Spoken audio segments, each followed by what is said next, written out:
देखें, 1 2 3 वाला घर।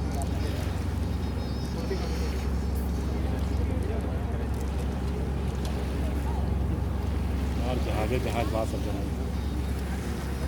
देखिए ऐसा ही पवन है।